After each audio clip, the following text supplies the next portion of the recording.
Bonjour à tous et bienvenue sur le plateau de Bonjour chez vous. Je suis très heureuse de vous retrouver pour cette première émission de la semaine.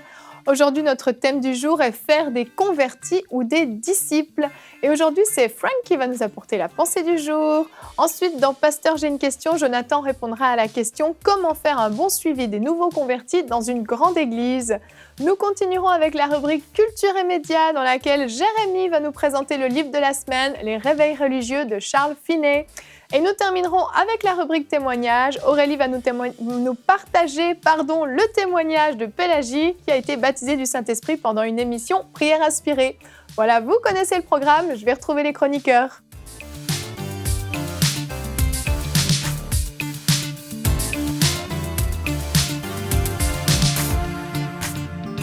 Bonjour tout le monde. Bonjour. Hey, hello Evelyn. Vous allez bien? Très bien. Bien. Très bien. Super. Tu remplaces ton épouse aujourd'hui. Oui? Elle s'est coupé les cheveux, là, Annabelle, ou... Oui. Vous ne ressemblez pas vraiment. Ils Tout sont le monde va Evelyne. savoir. Ils sont un. Ils sont un, ok. Amen. Je vais la remplacer de temps en temps, je pense. Ah oui, c'est vrai, voilà. Ouais. D'accord, t'as décidé. Ouais, c'est ça. Attends, je l'appelle pour lui demander. Ok, tu veux m'en parler? Oui, Tu veux m'en c'est parler toi tout de la suite, directrice ou- de cette émission, Evelyne. Tu veux qu'on en parle là maintenant? Non, ça va. Non, ok, d'accord. Claire.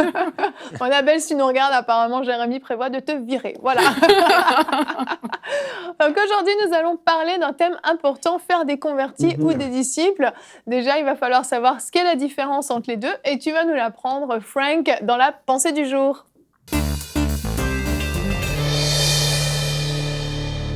Donc Frank, le titre de ta pensée, c'est « À quoi reconnaît-on un disciple de Jésus ?»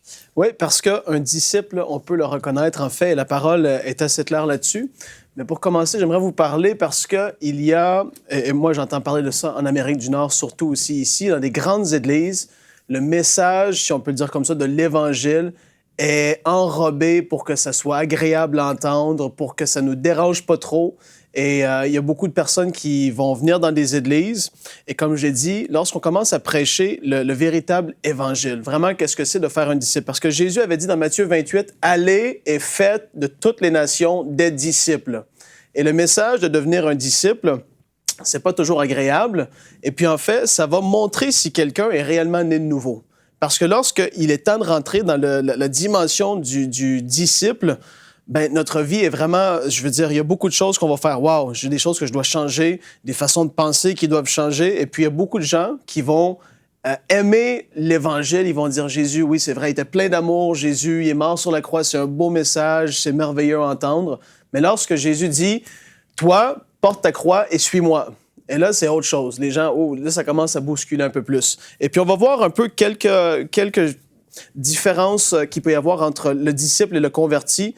Et puis, dans Jean 13, 35, la parole nous dit « À ceci, tous connaîtront que vous êtes mes disciples si vous avez de l'amour les uns pour les autres. » En fait, ça, c'est la première des choses. Si tu as de l'amour pour les autres, c'est la première et la plus grande preuve que tu es un disciple de Jésus.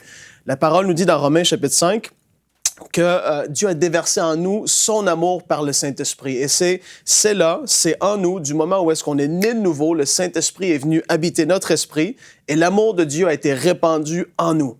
Et puis là, il faut qu'on grandisse en maturité, il faut commencer à manifester l'amour. Et l'amour va être le moteur de toutes les autres choses, en fait. Parce que tu vas aimer Dieu, tu vas vouloir lui plaire. Parce que l'amour de Dieu est en toi, tu vas aimer ton prochain, tu vas vouloir marcher dans le pardon. Parce que l'amour de Dieu est en toi, ça va faire... Toutes les autres choses vont découler, en fait, de ça. Et ça, c'est la base. C'est très important de le comprendre.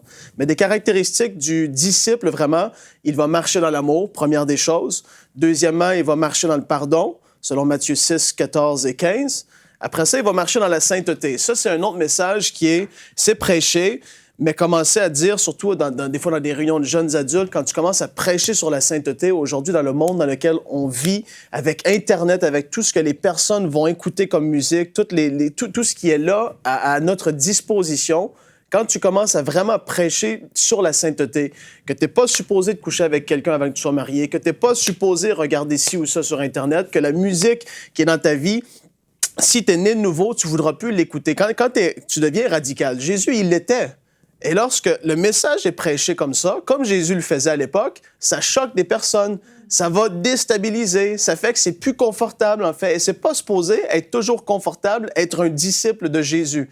Parce qu'il avait dit, vous allez justement mourir à vous-même, c'est-à-dire que nos projets, nos affaires que nous on aime, c'est plus comme ça que ça fonctionne. On suit Jésus et on se conforme à ce que la parole de Dieu dit. Et comme je l'ai dit, ça va vraiment, il y a la démarcation qui va être là entre quelqu'un qui est né de nouveau et quelqu'un qui est tout simplement un adhérent au message de l'Évangile parce que c'est agréable, parce que Dieu veut me bénir. On ne reconnaît pas un disciple par sa grande maison, on ne reconnaît pas un disciple parce qu'il a toutes sortes de doctorats et toutes sortes de diplômes d'études secondaires. C'est pas du tout ça. Oui, Dieu, il veut qu'on ait du succès. La parole est claire. Mais d'être un disciple de Jésus, ça demande, comme je l'ai dit, de marcher dans la sainteté et puis après ça, de mourir à soi-même. Jésus avait dit, si quelqu'un veut venir après moi, qu'il renonce à lui-même, qu'il se charge chaque jour de sa croix et qu'il me suive. Ça, c'est pas quelque chose qui est prêché énormément et qui est très populaire non plus. Parce que, comme je l'ai dit, ça va déranger. Ça devient un message qui est plus radical, mais Jésus l'était.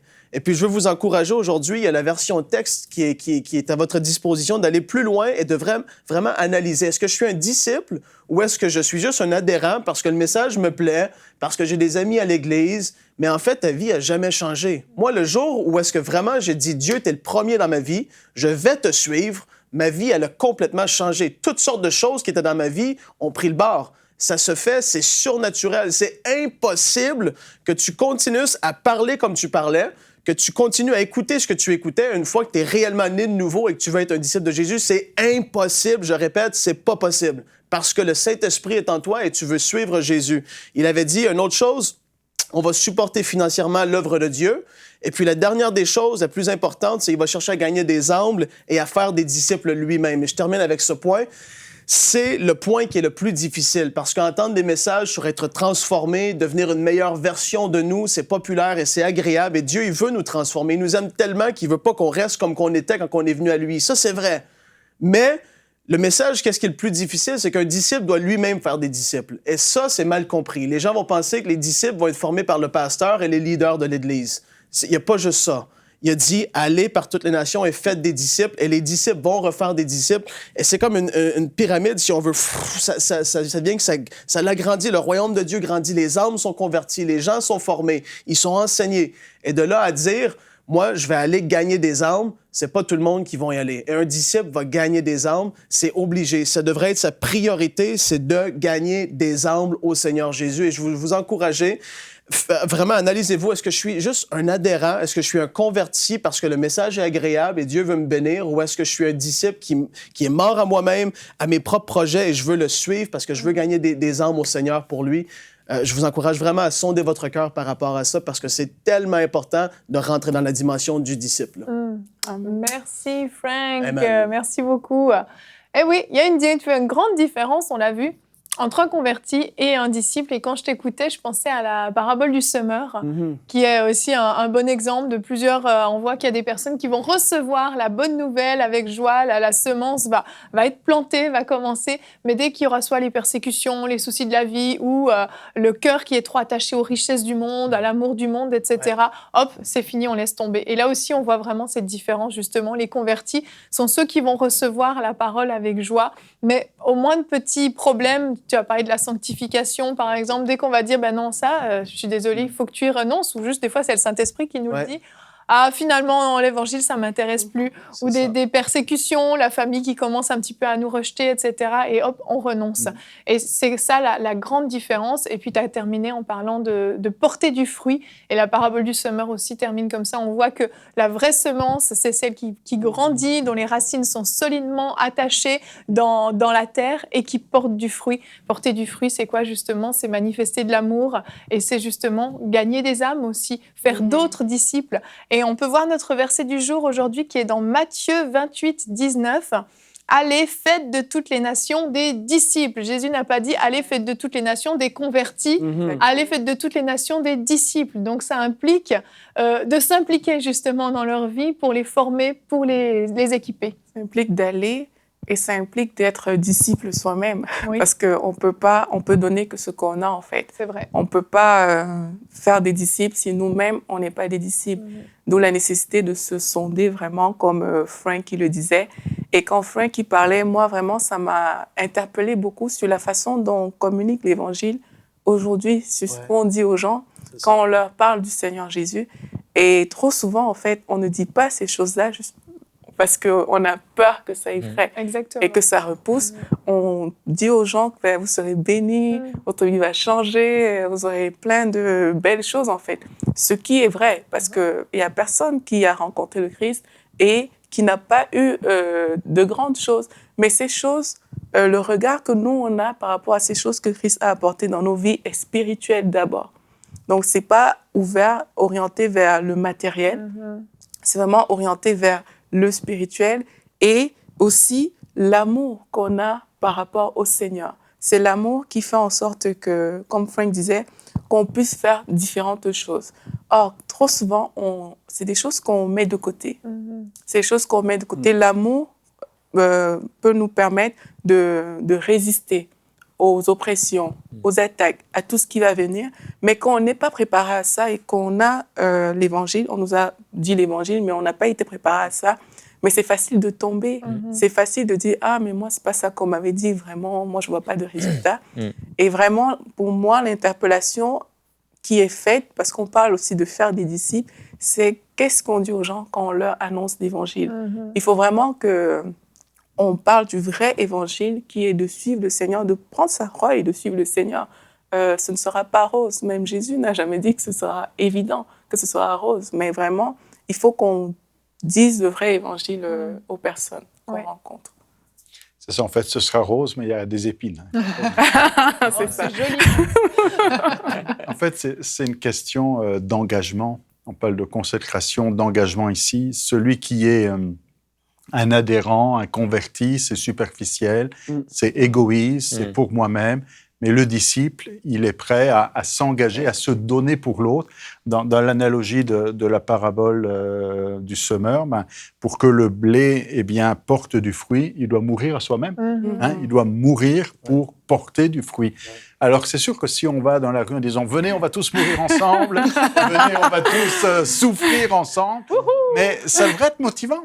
Parce que quand on connaît la cause, on est prêt à le faire. On voit qu'il y en a qui, pour certaines causes écologiques ou pour une autre cause, ou parce qu'ils ne veulent pas d'un bâtiment ici, sont prêts à manifester, sont prêts à s'enchaîner sur un arbre, un poteau, puis passer toute la nuit dehors, sont prêts à toutes sortes de sacrifices. On dit, oui, mais le chrétien, oh non, quand même, il ne faut pas exagérer, c'est juste Jésus. Mais non, au contraire, c'est Jésus, c'est Dieu, c'est un message qui vaut la peine de se donner à fond. D'ailleurs, c'est ce que Dieu attend de nous. Quand Moïse dit au peuple, voilà ce que Dieu attend de vous, c'est tu aimeras le Seigneur ton Dieu de tout ton cœur, toute ton âme, toute ta force, toute ta pensée, pas un peu, pas juste le dimanche ou quand ça te fait plaisir ou quand tu files mal, tu viens louer le Seigneur, ça va te faire du bien. C'est pas ça l'Évangile. L'Évangile, c'est un message où on réalise que Dieu nous a tout donné, qu'il a donné son Fils unique, qu'il a donné ce qu'il avait de plus cher, qu'il a donné... C'est grand ce que Dieu a fait en Jésus pour nous. Et quand on réalise ça, on dit, mais c'est la moindre des choses que je donne ce que j'ai, que je me donne, que j'ai pas peur de me consacrer, de l'engagement, de l'implication et d'être radical, d'une certaine manière, comme tu l'as dit, de se donner à fond. Si on met pas tout son cœur, c'est qu'on n'y croit pas. Oui, c'est vrai. On est dans une génération vraiment d'éphémérité, édulcorée. Chacun va chercher ce qu'il veut. Aujourd'hui, je vais regarder ça. Aujourd'hui, je vais faire ça, etc. Tu as dit éphémérité. J'ai cru que c'était 2 mots, mais c'est pas éphémérité. Non. C'est éphémère. OK. Éphémère.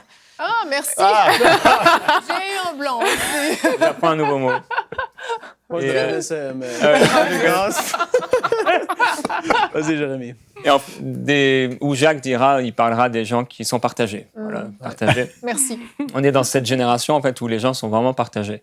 Et ce que Frank partageait à propos d'être radical pour Christ, je crois que c'est vraiment ça que Dieu cherche.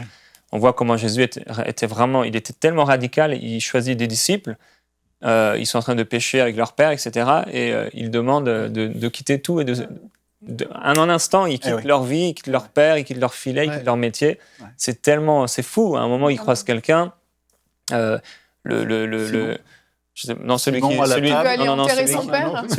qui dit je veux enterrer mon père, et je dis non, laisse les morts, enterrer leurs morts. Il parle de celui qui n'est pas bon pour le royaume de Dieu, qui met sa main à la charrue et qui regarde en arrière. C'est tellement radical. Il dit il n'est pas bon pour le royaume de Dieu, ça veut dire que c'est impossible d'être comme la femme de Lot, de vouloir avancer dans la vie chrétienne avec le Seigneur et de temps en temps regarder en arrière. Ça ne passe pas avec Dieu. Il cherche vraiment des disciples, des gens radicaux. Et on est vraiment dans cette génération où les gens sont partagés, très partagés dans l'Église, dans les églises, dans le monde. Les gens sont partagés. C'est ce qui se passe aussi. Et c'est l'adultère, par exemple, et les divorces, ça montre ce partage où les gens ne réussissent pas à être stables. Les gens changent du jour au lendemain, comme on peut changer d'habit, ils changent de partenaire, ils changent de travail, ils changent de maison, ils changent de voiture, ils changent de restaurant, ils changent de tout, en fait, tout le temps. Les disciples, c'est des gens qui sont stables, ils sont sobres, ils sont stables. C'est des gens téméraires, celui-là, tu le comprends? C'est bon, je le comprends, merci. C'est des gens radicaux. Et si les apôtres, les disciples ont pu changer le monde à l'époque, c'est parce qu'ils étaient radicaux, parce qu'ils étaient morts à eux-mêmes. Et comme Jonathan le partageait, il y a des gens dans cette vie qui, pour une cause, sont prêts à tout donner. Certains sont prêts à aller en prison, sont prêts à mourir, ou même pour des biens personnels, à braquer une bijouterie. Dernièrement, ça s'est passé à Paris, voilà. Et ils sont prêts à aller en prison juste pour avoir un peu d'argent, mais nous, il faut qu'on soit vraiment prêts à mourir à notre vie, à renoncer à notre vie. Et c'est des telles dispositions de cœur que Dieu va pouvoir utiliser. Est-ce qu'il n'y a pas aussi un problème au niveau de l'annonce de l'Évangile pour que les gens soient finalement si partagés? C'est ça, parce que les gens n'ont pas changé. Premièrement, ils ne savent même pas de quoi ils sont sauvés la majorité du temps. Aujourd'hui, ils disent que c'est de la vieille école, c'est old-fashioned, c'est vieillot de dire que si tu ne te convertis pas, entre guillemets, ben c'est l'enfer qui t'attend. Ça, c'est la vérité. Je veux dire, non, vraiment. En anglais, c'est le terme « hell preacher ». Tu es un prêcheur de l'enfer en voulant dire « si tu ne te convertis pas, tu vas en enfer ». Si je comprends, c'est direct. Sinner-friendly. Oui, c'est ça. Ça, ou bien encore là, tu as les églises. Les amis du péché, si je le traduis en français. Être accueillant pour les pécheurs. Les églises, c'est seeker-friendly. C'est pour eux ils recherchent un peu, il faut que ce soit gentil, on les accueille bien, le café est parfait et tout. La tolérance. Mais tu vois, si Jésus viendrait dans nos églises aujourd'hui, qu'est-ce qu'il dirait? Mais sérieusement, tu te poses les questions. Ça brasserait des personnes. Je te le dis, il y en aurait beaucoup qui diraient « Wow, je ne suis pas du tout un disciple. » Je veux dire, moi-même, je me remets en question avec cette pensée-là. Personne n'est parfait. On a tous à progresser. Et je me dis vraiment, Seigneur, vraiment, vraiment, si tu serais devant moi, qu'est-ce que tu me dirais, en fait? C'est quoi, moi, ma vie versus être un disciple? Parce que, comme Jérémie l'a dit, Jésus était radical et c'est la vérité. Les disciples, ils ne cherchaient plus à vivre pour eux-mêmes. Être un disciple, tu cherches à vivre pour Dieu, pour rejoindre les autres, en fait. Et c'est là la différence. Et aujourd'hui, tout est axé moi. Et ça, c'est la vérité, comment je peux prospérer, tout ça. Il y a vraiment des vérités bibliques, mais je veux dire, 90% des messages que tu pourrais peut-être entendre versus vis dans la sainteté, cherche la sainteté et tout ça, c'est beaucoup plus rare parce que ça fait plus peur, c'est plus radical, c'est direct, mais pourtant, quand j'ai prêché ces messages-là, c'est là que tu vois des démons se manifester. C'est là que tu vois des délivrances puis des vies transformées. Les gens, ils s'avancent avec les larmes aux yeux parce qu'ils sont repentants, parce qu'ils voient que là, il faut que je change. Et c'est quand tu prêches le véritable évangile, c'est là que tu vois vraiment des résultats. C'est puissant, c'est très puissant. Les gens, ils savent pas qu'est-ce qu'ils ont de besoin. En fait, les prédicateurs, on est là pour enseigner la vérité et vraiment les apporter à une vie qui est transformée, puis après ça, qu'eux puissent faire des disciples par la suite. C'est ultra important. Mais moi, je pense il y a vraiment une nécessité pour les personnes qui nous écoutent aussi, de revenir à une intimité avec Dieu, en fait. Parce que c'est ça qui fait qu'on est rempli d'amour pour le Seigneur. Et c'est de cet amour-là que tout va découler, parce qu'il y a peut-être des gens qui sont à l'Église depuis longtemps et qui se disent « Ah, mais marcher dans l'amour, peut-être c'est pas trop ça. Il y a tellement de gens que j'ai pas pardonné et tout, je suis pas moi-même, mais comprendre aussi que c'est un processus.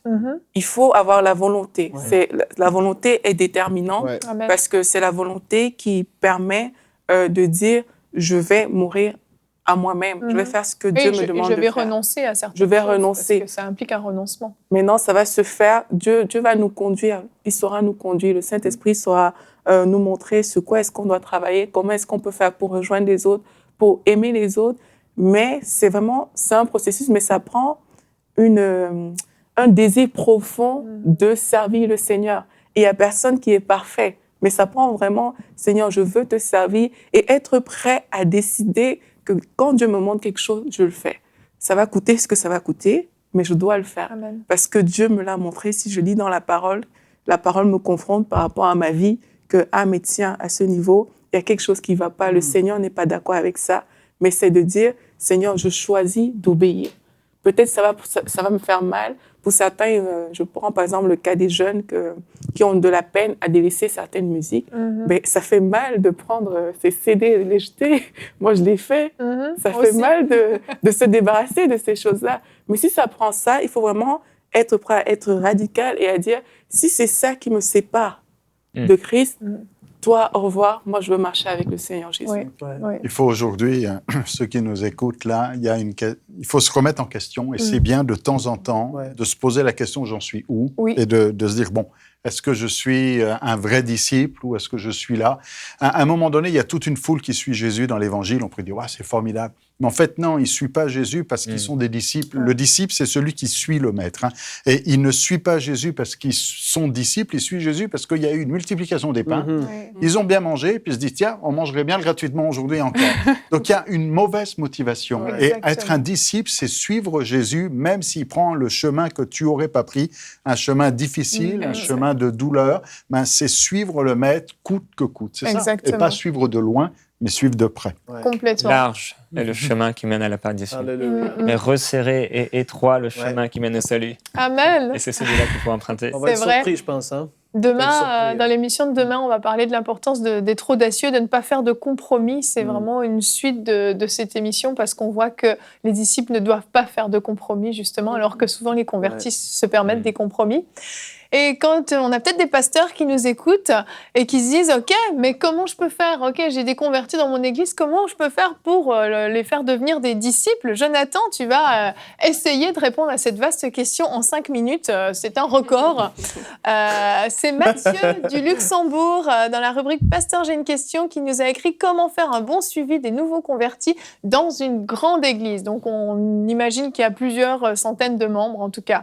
Une église suffisamment grande pour que le pasteur n'ait pas assez de mains pour s'occuper de tout le monde. Ça, c'est la question que j'allais poser. C'est quoi une grande église, quoi, hein? Parce que des fois, ça m'est déjà arrivé de rencontrer un pasteur et de dire « Oh non, j'ai une petite église, on est 800. » Je dis « Bon... » Ça, c'est grand, OK? Ça dépend pour qui.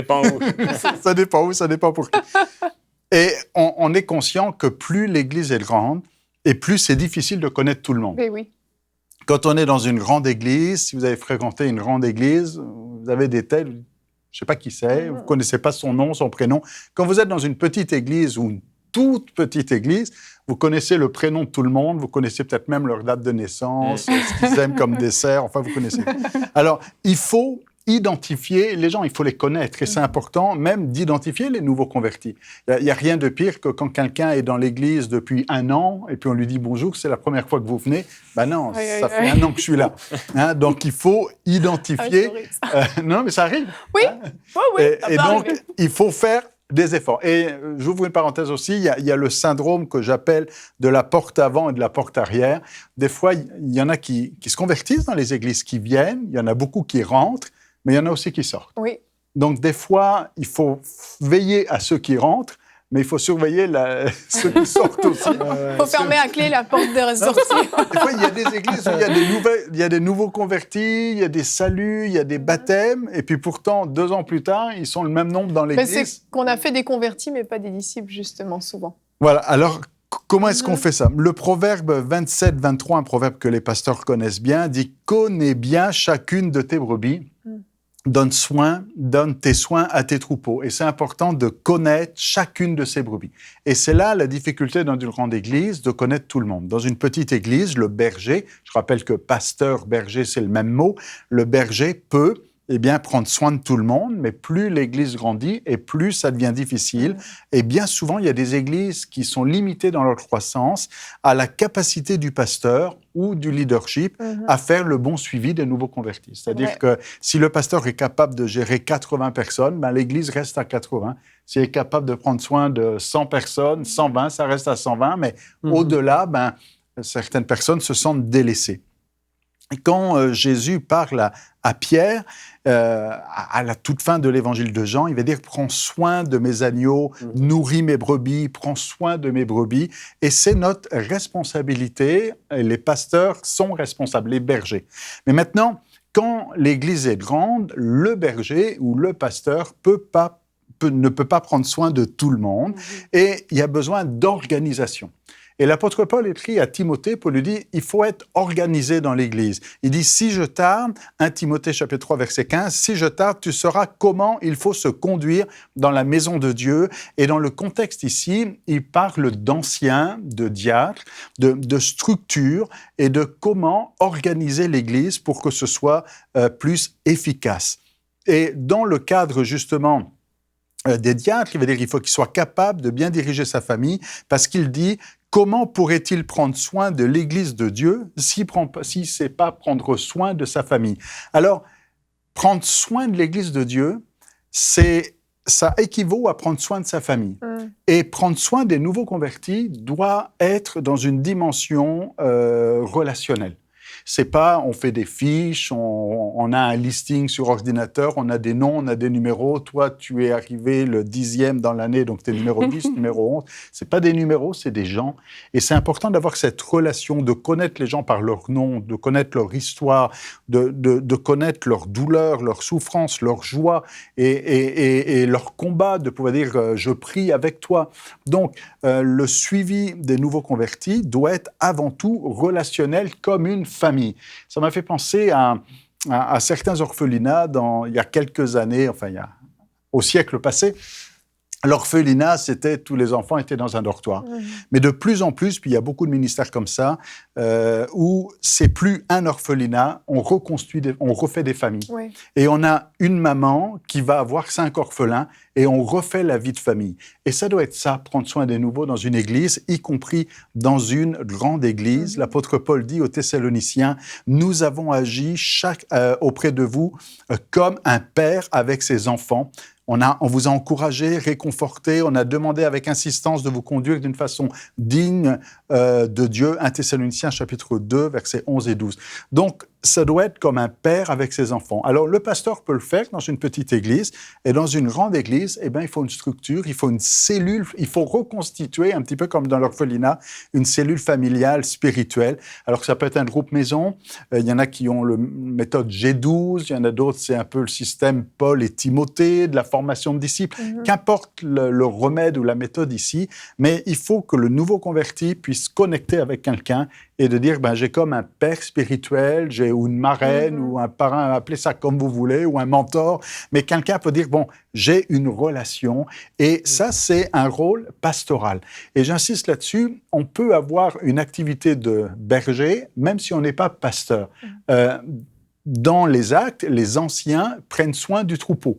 Et même les diacres aussi ont une activité pastorale, c'est-à-dire prendre soin du troupeau. Le mercenaire n'en a rien à faire, mais le berger, lui, il connaît ses brebis. Alors, je conclus, parce qu'il faut que je conclue, le temps arrive.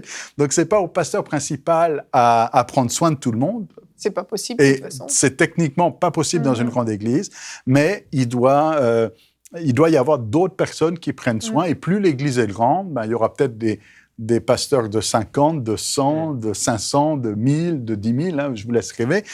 Mais plus l'église est grande, plus il faut de bergers et il faut s'organiser. Donc, pas un seul pasteur berger, mais plusieurs bergers. Dans certaines églises, il y en a qui appellent ça des assistants pasteurs, d'autres des chiens de berger, je ne sais pas. Des sous-bergers. Ou des sous-bergers. Mais en tout cas...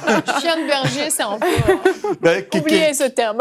Qui ramène le troupeau. Oui. En tout cas, voilà pour Matthieu au Luxembourg, comment faire un bon suivi suivi de nouveaux convertis, tout simplement, il faut connecter avec eux, il faut garder le contact relationnel, il faut qu'il y ait quelqu'un qui prenne soin d'eux et pas celui qui est inaccessible. C'est ça. Merci Jonathan, super réponse. Chers amis pasteurs, je pense que vous avez pris des notes. Nous allons continuer maintenant avec la rubrique Culture et médias. Donc Jérémy, aujourd'hui tu nous présentes un livre de Charles Finet, Les réveils religieux. Avant de te donner la parole, je vais juste lancer la vidéo de présentation. Découvrez le livre de la semaine.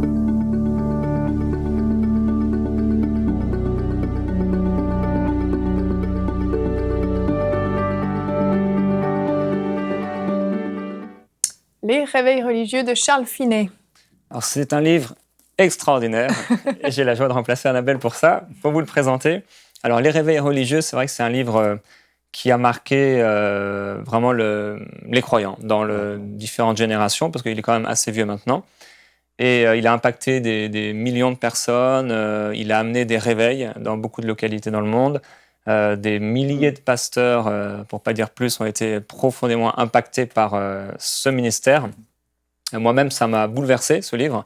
J'ai commencé à le lire il y a plusieurs années et ça a créé en moi la mort. D'accord. On en a parlé tout à l'heure. La mort dans le bon sens du terme, La parce mort, que tu es toujours là. La mort, la véritable mort. La mort Mais après, il y avait la à vie. soi. La mort à La mort soi. à soi, oui. Voilà, C'est pas là. c'est ça. Les gens le comprennent, je pense. Oh, je précise au cas où. C'est vraiment un livre très, très puissant. En fait, avec le livre, il y a la Bible, mais au niveau des livres chrétiens, après le voyage du pèlerin, ça a été vraiment le livre le plus partagé, le plus imprimé, etc. Donc, c'est vraiment un livre important. Bon, la couverture n'est pas super belle, mais ce qu'il contient, c'est vraiment très, très puissant.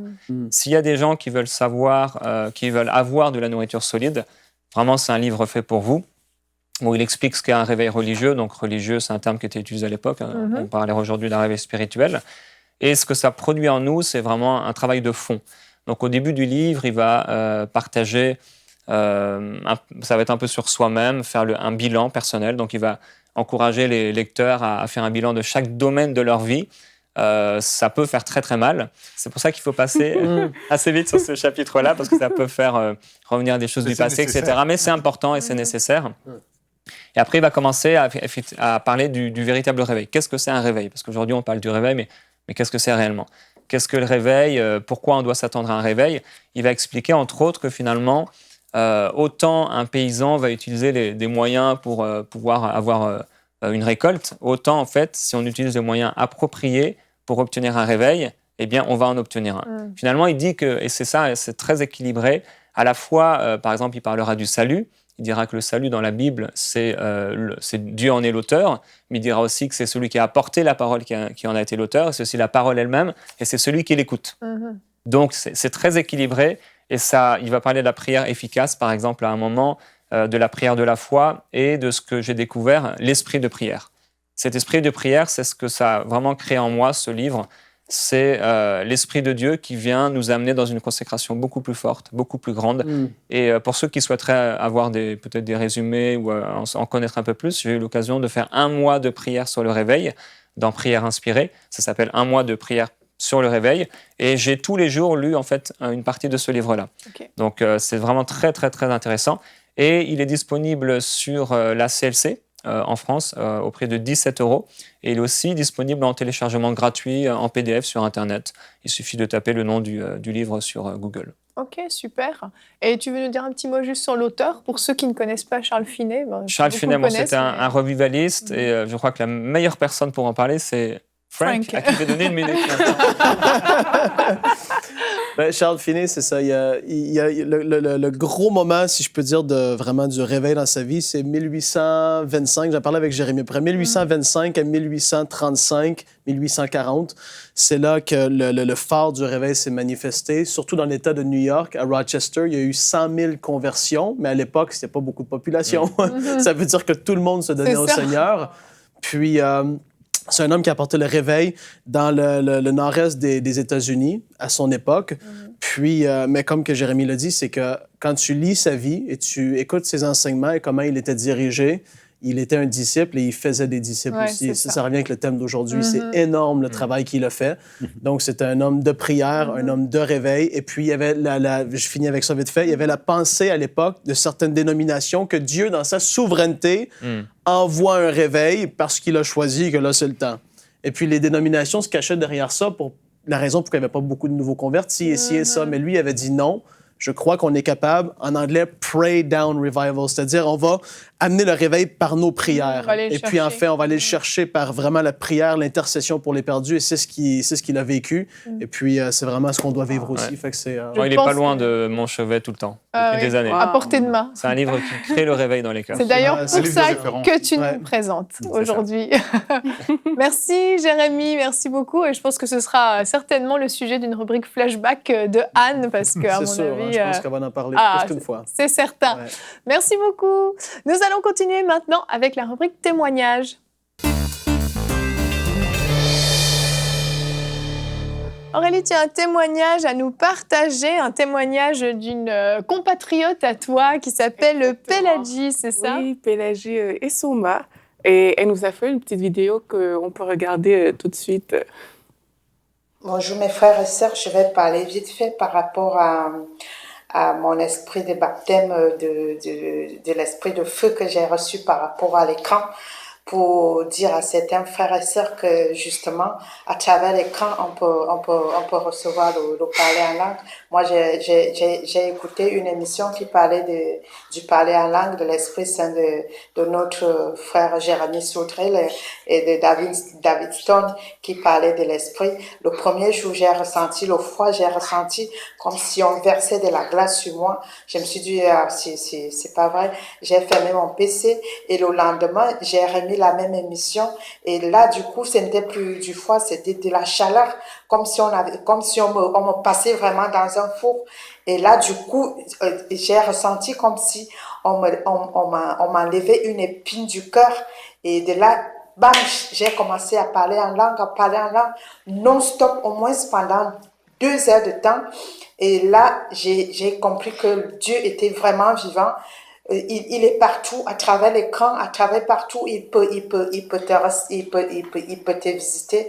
Et je remercie vraiment l'équipe de prière inspirée, Jérémy Soutril et tous ces gens qui l'accompagnent. Et gloire à Jésus, gloire au Saint-Esprit, gloire à Dieu. Merci infiniment pour tout ce que vous faites pour nous. Et la bonne nouvelle, c'est que ma fille de 3 ans, elle a reçu aussi le parler en langue hier. Gloire à Jésus, gloire à l'agneau immolé. Merci, amen. Oh, c'est génial! Oui, c'est vraiment très, très bien ce qu'elle dit, Pélagie. Et l'émission qu'elle a écoutée, c'était avec David Storm, Prions pour être remplis par le Saint-Esprit. En fait, l'idée dans son témoignage, c'est juste de faire comprendre à tout le monde que Dieu utilise aussi les médias pour pouvoir nous toucher, pour que les gens soient baptisés par le Saint-Esprit comme elle a été. Et elle a été baptisée en regardant cette émission 2 fois. Et moi, je connais quelqu'un qui a regardé la même émission, la même, pareil, avec David Storm. Et lui, pareil, il a été baptisé par le Saint-Esprit, il s'appelle Benjamin. Et il aime beaucoup Jérémy au passage. Et lui, il avait tellement soif. Et lui, il a regardé cette émission, pas 2 fois comme Pélagie, mais 10 fois. Wow. Et au bout de la 10e, mais là, il était vraiment rempli du Saint-Esprit et il s'est mis à parler en langue. Et moi, ces témoignages m'inspirent aussi parce que pour ceux qui sont là et qui nous écoutent, Dieu utilise le moyen qu'il veut.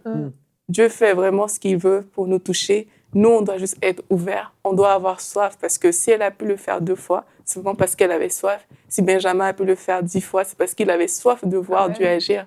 Et c'est cette soif-là vraiment qui nous porte. Et Dieu, il aime ça aussi et il nous remplit. Donc moi, je bénis le Seigneur vraiment pour Pélagie et puis pour sa petite fille de 3 ans qui a reçu le baptême par le Saint-Esprit. C'est vraiment extraordinaire. Et puis on peut voir que oui, il y a aussi un réveil qui est rentré dans cette maison et par la grâce de Dieu, des choses vont se faire. Sa fille sera aussi un disciple, elle aussi probablement, qu'elle est déjà, je ne sais pas. En tout cas, c'est sûr gloire que à pour Dieu. être un disciple, le baptême du Saint-Esprit, c'est un gros plus Ouais. quand même. Hein. Ouais. Ah oui. Ça aide beaucoup, beaucoup, beaucoup. Merci Aurélie, super. N'hésitez pas à nous envoyer vos témoignages à l'adresse @enseigne-moi.com. Dès que vous vivez quelque chose dans une émission, hop, vous nous écrivez, on va vous recontacter. Et si vous voulez nous faire une vidéo, c'est super. Si vous voulez pas, Aurélie se fera un plaisir de raconter votre témoignage. Envoyez-nous aussi vos questions pour Pasteur J'ai une question à l'adresse pasteurj'ai-une-question@enseigne-moi.com. Toutes les questions qui vous passent par la tête, on fera un tri. Ne vous en faites pas. Voilà, merci beaucoup à vous tous de nous avoir suivis. Et comme je l'ai dit, nous allons nous retrouver demain. Le thème sera Soyez courageux, ne faites pas de compromis. Eh oui. Et nous aurons la rubrique famille avec Annabelle. Bonjour chez vous.